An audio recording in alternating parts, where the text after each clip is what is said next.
GSM Mondal. আসসালামু আলাইকুম guys, সবাই কেমন আছেন? আমার কাছে যে ফোনটি দেখছেন এটি হচ্ছে Mi 11 Lite 5G। তো এই ফোনটি একটি দোকানদার ভাইয়ের ফোন। তো দোকানদার ভাই ফোনটি আমার কাছে পাঠাইছে, কারণ এটির যে সমস্যা সেটি হচ্ছে অটো ইডিএল পোর্ট। যখন এটি কম্পিউটারে কানেক্ট করা হয় তখন এটিতে অটো ইডিএল পোর্ট আসে। তো আমি আপনাদের কম্পিউটারে দেখাচ্ছি যে এটি যখন আমি কেবল ইনজেক্ট করি তখন এটি অটো ইডিএল মোডে চলে আসে। তো চলুন আপনাদের দেখাই। তো দেখুন, আমি এখন ফোনটিতে কেবল ইনজেক্ট করব। দেখতে পাচ্ছেন কেবলটি ইনজেক্ট করলাম পিসির সাথে। এবার দেখুন, ইনজেক্ট করার সাথে সাথেই এখানে অটো কোয়ালকম পোর্টের যে মোড আছে 99, দেখতে পাচ্ছেন 9008, এই যে দেখতে পাচ্ছেন এটি এখানে অটো চলে আসছে। তো দেখতে পেলেন আমি পিসির সাথে ফোনটি কানেক্ট করার সাথে সাথে যে অটো পোর্টটি পেল। এই প্রবলেমটি মূলত সিপিইউ থেকেই আসে। তো সিপিইউর নিচে থেকে যখন সিপিইউর বল ড্রাইভ সোল্ড হয়ে যায় তখনই মূলত এই ধরনের প্রবলেম আসে, বা ফোনটি যদি কখনও হাত থেকে পড়ে যাওয়ার কারণেও এই ধরনের সমস্যা আসতে পারে, কারণ নিচ থেকে সিপিইউর নিচ থেকে বলগুলো ডিসকানেক্ট হয়ে যায়। তো এখন আমি এই ফোনের সিপিইউটি রিবোলিং করব, তাহলে আমার সঙ্গেই থাকুন।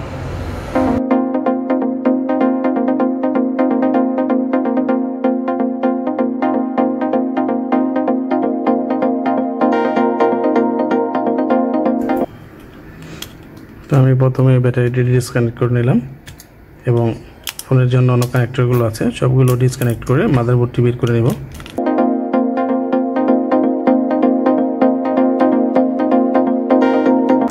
তো দেখতে পেলেন আমি মাদারবোর্ডটি বডি থেকে আলাদা করে নিলাম। এবার যে ক্যামেরাগুলো আছে সেগুলোকে ডিসকানেক্ট করে দিব।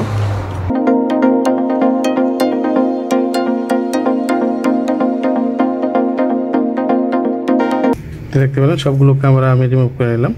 তো এখানটাতে সিপিইউ, তো আমি এখান থেকে সিপিইউটা রিমুভ করব। তো দেখতে পেলেন মাদারবোর্ডটি পিসিবি হোল্ডারের সাথে কানেক্ট করে নিলাম।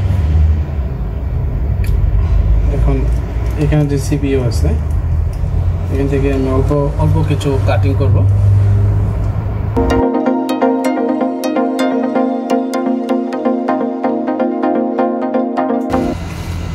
তো দেখতে পেলেন যে পাশে সিপিইউ আছে সেই পাশ থেকে আমি এটিকে উঠিয়ে নিলাম।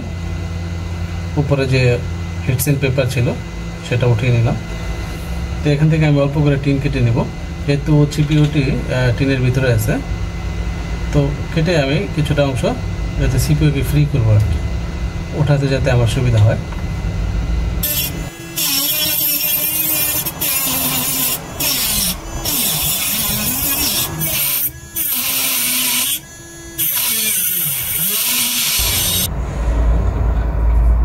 তো দেখতে পেলেন সিপিইউর চারপাশ থেকে সুন্দর করে টিনটি কেটে নিলাম ড্রিলের সাহায্যে।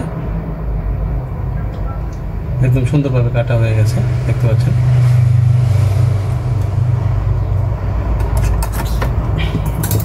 তো আমি এখন পিসিবি হোল্ডারে আবার মাদারবোর্ডটি বসিয়ে নিব। তো সিপিইউর উপর যে পেস্টগুলো আছে সেগুলো আমি পরিষ্কার করে নেব।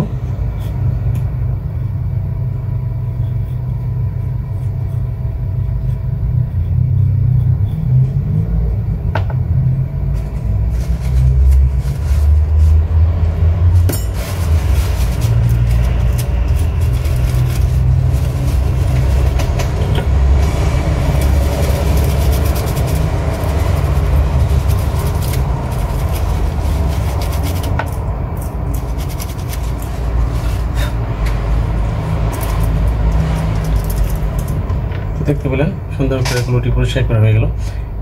এটি হচ্ছে কোয়ালকম সিপিইউটি, এটার যে মডেল 7350। একটু ক্লিয়ার দেখার জন্য আমি একটু লিকুইড ঢেলে নিচ্ছি। তো দেখতে পাচ্ছেন সিপিইউর যে মডেলটি এটি হচ্ছে SM7350। তো এখন আমি সিপিইউর চারপাশে যে গ্লু আছে গ্লু পরিষ্কার করে নেব। ওগুলো কাটিং করার জন্য আমি কনলির যে 11 নম্বর প্লেট আছে সেটি ইউজ করব, 007 আছে সেটি ইউজ করব। আপনাদের যদি আমার ভিডিওগুলো দেখতে ভালো লাগে তাহলে অবশ্যই আমার চ্যানেলটিকে সাবস্ক্রাইব করবেন, লাইক কমেন্ট শেয়ার করে পাশেই থাকবেন, এবং মোবাইলের কোন টপিকের উপর ভিডিও দেখতে আপনারা আগ্রহী সেটা কমেন্ট বক্সে জানিয়ে যাবেন। আমি চেষ্টা করব নেক্সট টাইমে সেই টপিকের উপরে ভিডিও তৈরি করার জন্য।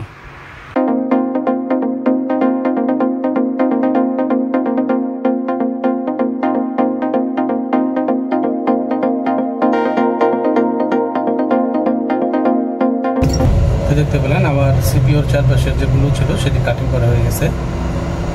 এখন আমি সিপিইউটি রিমুভ করব।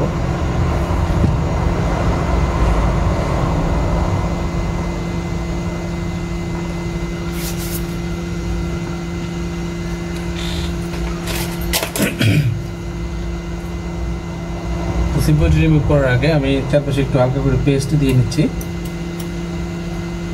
যাতে ভিতরের আঠাগুলো নরম হয়ে যায় দ্রুত এবং সিপিইউটি উঠাতে আমার সুবিধা হয়। তো সিপিইউ ওঠানোর আগে আমি ইএমএমসির সাইডটা একটু ভালো করে প্রোটেকশন করে নেব, যাতে হিট লেগে ইএমএমসিটি ড্রাই সোল্ড না হয়ে যায়।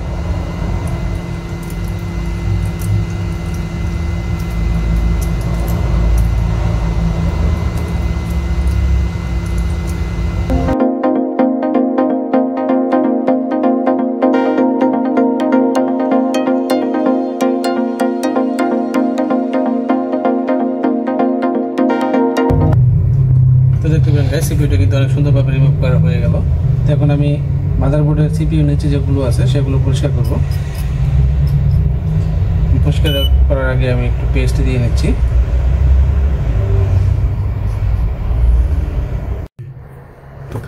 আমার কিছু মোবাইল টেকনিশিয়ান ভাই এবং ফলোয়ার্স আছে যারা ভিডিও দেখে কিন্তু লাইক কমেন্ট শেয়ার করে না। তাদের উদ্দেশ্যে একটি কথা বলবো, আপনারা হয়তো বা জানেন একটি ভিডিও এডিট করে সেটাকে কমপ্লিট করে আপলোড দেওয়াটা মোটামুটি 3-4 ঘন্টার একটি কাজ। তো একটি ভিডিওর পিছনেই যখন আমরা 3-4 ঘন্টা সময় দিই, তো দেখা গেছে আপনারা ভিডিও দেখেন, দেখার পরে দেখা গেছে লাইকও করেন না, কমেন্টও করেন না। তো একটি কমেন্ট করলে তো আর টাকা লাগে না ভাই। যদি একটি কমেন্ট করে যান বা একটি লাইক করে যান, তাহলে দেখা গেছে আমরা ভিডিও বানাতে আর আগ্রহ হই। তো আপনাদের এই একটি লাইক একটি কমেন্টই আমাদের উৎসাহিত করে ভিডিও বানানোর জন্য। তো দয়া করে আপনাদের কাছে রিকোয়েস্ট থাকবে, ভিডিও একটি লাইক একটি কমেন্ট করে যাবেন প্লিজ।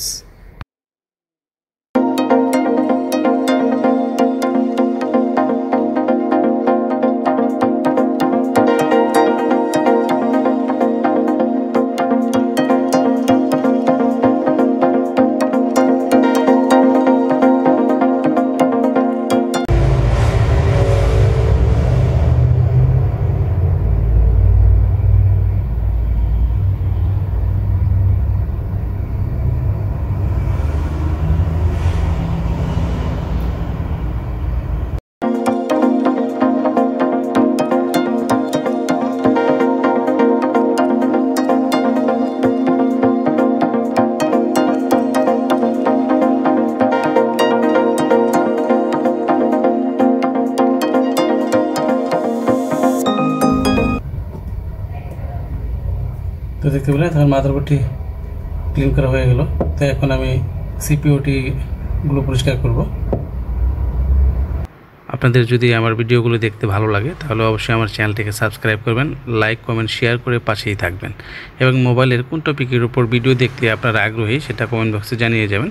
আমি চেষ্টা করব নেক্সট টাইমে সেই টপিকের উপরে ভিডিও তৈরি করার জন্য।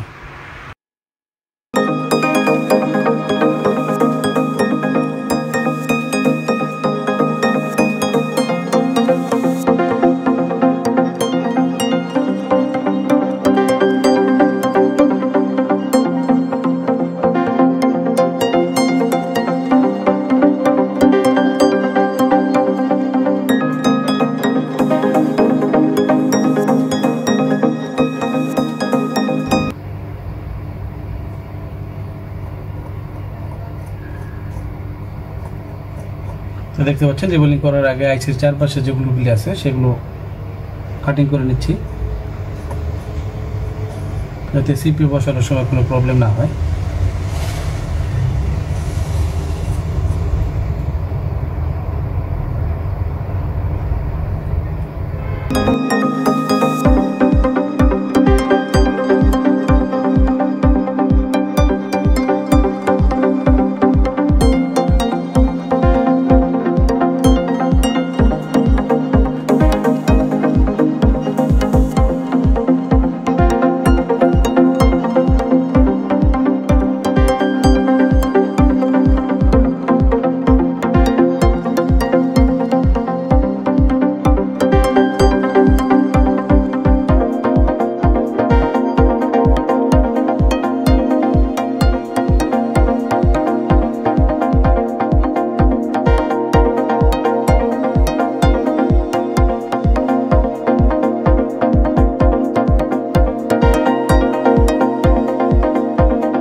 আপনারা তখন দেখতে পেলেন যে আমি সিপিইউটি রিবিলিং করে লাগাইলাম। এবার বোর্ডে মাদারবোর্ডটি বসিয়ে দেখব যে ফোনটি অন হয় কিনা।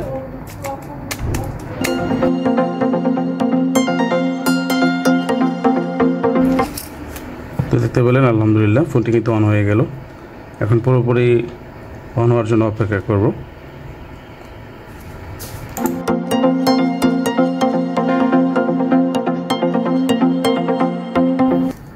তো দেখতে পেলেন ফোনটি পুরোপুরি অন হয়ে গেছে এবং টাচও ঠিকঠাক কাজ করছে।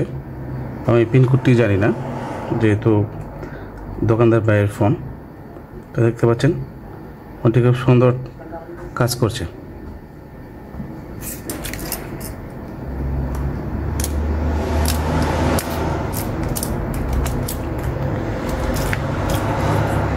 তো সিপিইউর উপরে এখন হালকা করে থার্মাল পেস্ট লাগিয়ে দিব।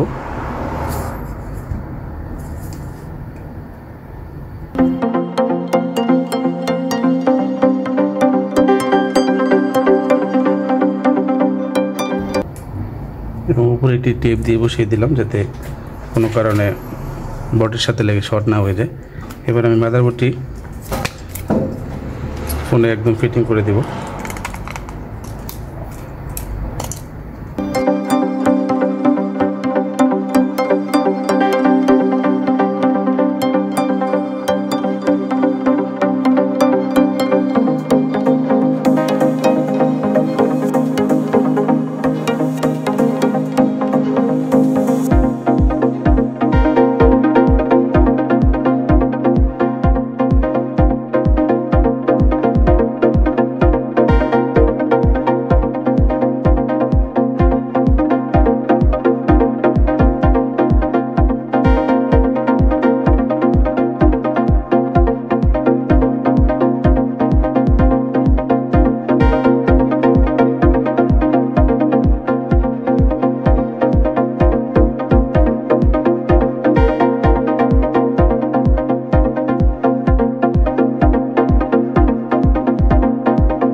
তো তখন আপনারা দেখতে পেলেন গাইস Mi 11 Lite 5G ফোনটি অটো এডিএল পোর্ট ছিল।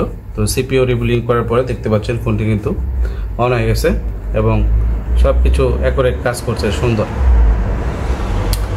তো আপনাদের যদি এরকম কোনো ফোন থেকে থাকে আর আপনারা আমার দ্বারা ফোনটি ঠিক করাতে চান, তাহলে ভিডিও ডিসক্রিপশন লিঙ্কে আমার ফোন নাম্বার এবং আমার দোকানের অ্যাড্রেস দেওয়া থাকবে।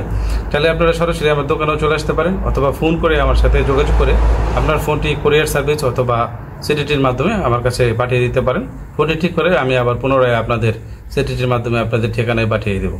তো এরকম ভিডিও পেতে অবশ্যই আমার চ্যানেলটিকে লাইক, কমেন্ট, শেয়ার করবেন এবং পাশে থাকা বেল আইকনটিতে প্রেস করে রাখবেন যাতে ভিডিও আপলোড করার সাথে সাথে নোটিফিকেশন পেয়ে যান। ততক্ষণ সঙ্গে থাকার জন্য অসংখ্য ধন্যবাদ।